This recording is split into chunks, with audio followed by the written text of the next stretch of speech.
జ్ఞానాగ్ని కర్మలను కాలుస్తుందా? ఇప్పుడు భగవద్గీతలో చాప్టర్ 4 సెకండ్ పార్ట్. సో, మన గత తప్పులు, మనం చేసిన పాపాలు, మన కర్మలు నిజంగానే పోతాయా? పోవా? ఈ క్వెషన్ అందరికీ చాలా మందికి ఉంటది. సో, ఈ చాప్టర్‌లో కృష్ణుడు దీనికి ఆన్సర్ చెప్తాడు. ఒక శ్లోకం రూపంలో చెప్తాడు. జ్ఞానాగ్ని సర్వ కర్మాని భస్మసాత్ కురుతే. అంటే జ్ఞానం అనే అగ్ని కర్మలను భస్మం చేస్తుంది అని అర్థం.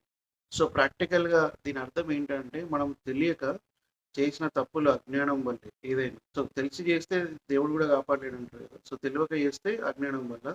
కానీ ఒక్కసారి నిజం తెలుసుకున్నప్పుడు అదే తప్పు మళ్ళీ చేయరు. సో, కరెక్ట్ కాన్షియస్‌నెస్ ఉన్న వాళ్ళైతే చేయరు.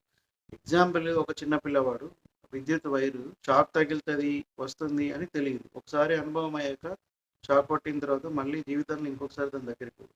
ఎందుకనంటే జ్ఞానం వచ్చింది, అజ్ఞానం పోయింది. అదే విధంగా మన జీవితంలో సత్యం తెలుసుకున్నాక తప్పు జీవితం కొనసాగదు. ఇక నువ్వు ఇంటెన్షనల్‌గా చేసేదాన్ని ఎవ్వరు కాపాడలేరు గానీ, బట్ నీ కాన్షియస్‌కి తెలవకుండా ఏదైనా మిస్టేక్ చేస్తే అజ్ఞానం వల్ల మాత్రము అది రిజాల్వ్ అయిపోతది. సో, అజ్ఞానం కర్మలను సృష్టిస్తది బేసికల్లీ. జ్ఞానం ఏందనంటే కర్మలను ముగిస్తది. సో, అందుకే చాప్టర్ 4 చెప్తుంది ఏందనంటే, బయట ప్రపంచాన్ని మార్చే ముందు సో, మనలోనే జ్ఞానం వెలగాలి. జ్ఞాన కర్మ సన్యాస యోగం అంటే ఇదే దానర్థం.